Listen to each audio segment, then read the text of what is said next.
કોંગ્રેસના કાર્યકરો અને નેતાઓને એવી પણ સૂચના આપવામાં આવી છે કે માત્ર અધિવેશન પર જ ફોકસ કરવું, બીજી આડી તેડી વાતોની અંદર ભટકી જવું નહીં. નમસ્કાર. કોંગ્રેસનું 64 વર્ષ પછી ગુજરાતમાં 8 અને 9 એપ્રિલના દિવસે અધિવેશન મળવાનું છે અને આ અધિવેશનની જબરજસ્ત તડામાર તૈયારીઓ ચાલી રહી છે.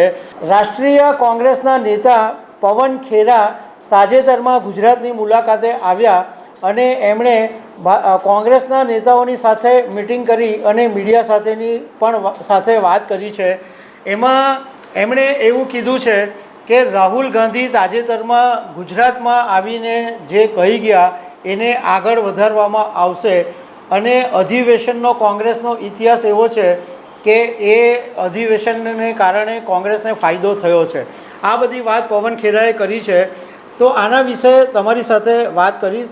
મારું નામ રાજેશ શાહ છે અને તમે જોઈ રહ્યા છો ગુજરાતના સૌથી મોટા ડિજિટલ ન્યૂઝ પ્લેટફોર્મ ખબરછે.com. ગુજરાતની અંદર 64 વર્ષ પછી કોંગ્રેસનું રાષ્ટ્રીય અધિવેશન મળવાનું છે અને 8 અને 9 એપ્રિલના દિવસે ગુજરાતમાં 2 દિવસનું અધિવેશન મળવાનું છે.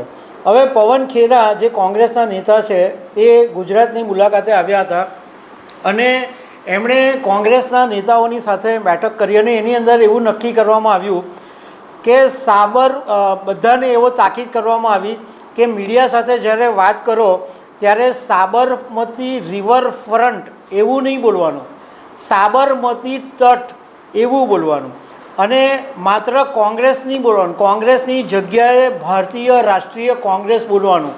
આવી 2 શિખામણ પવન ખેરાએ કોંગ્રેસ નેતાઓને આપી છે કે ભાઈ સાબરમતી રિવરફ્રન્ટ નહીં બોલવાનું, સાબરમતી તટ બોલવાનું.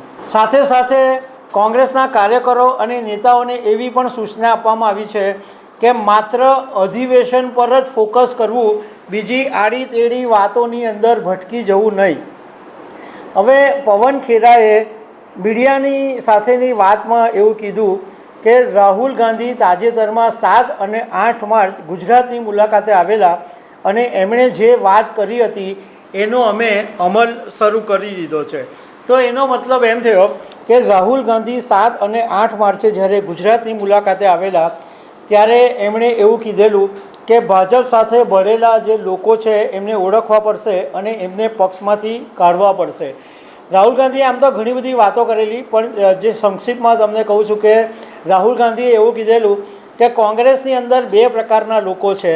એક પ્રકારના લોકો એવા છે કે જે ખરેખર કોંગ્રેસની સાથે જમીન સાથે જોડાયેલા છે, કોંગ્રેસને દિલથી પ્રેમ કરે છે, અને બીજા એવા છે કે જે ખાય છે કોંગ્રેસનું, રહે છે કોંગ્રેસમાં અને કામ ભાજપનું કરે છે. આવા 10, 15, 20, 40 લોકોને જો કાઢવાની જરૂર પડશે તો કાઢી નાખીશું. તો પવન ખેરાના કહેવાનો મતલબ એમ છે કે રાહુલ ગાંધીએ જે વાત કરી એનો અમલ શરૂ કરી દીધો છે.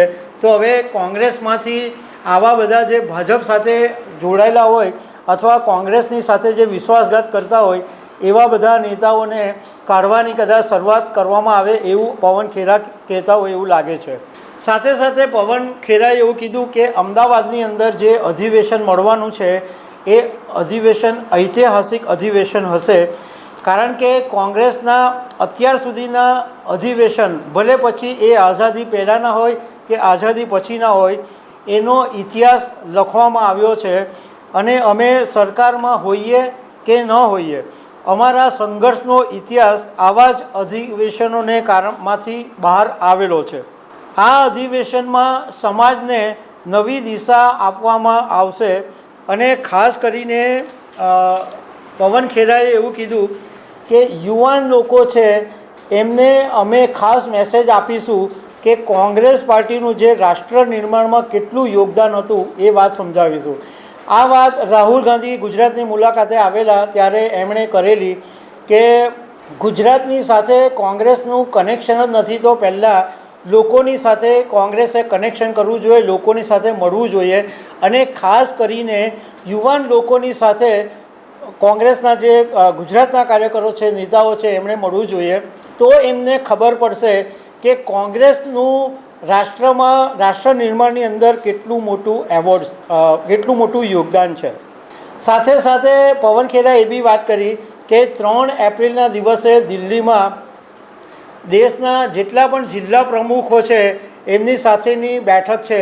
તો એનો મતલબ એવો છે કે જિલ્લા ક્ષેત્રે કોંગ્રેસને વધારે મજબૂત કરવા માટેનું આ એક પગલું છે, આ એક બેઠક કરવાની છે. તો દર્શક મિત્રો, આવી અનેક વાતો સાથે અમે તમને મળતા રહીશું. Thank you very much.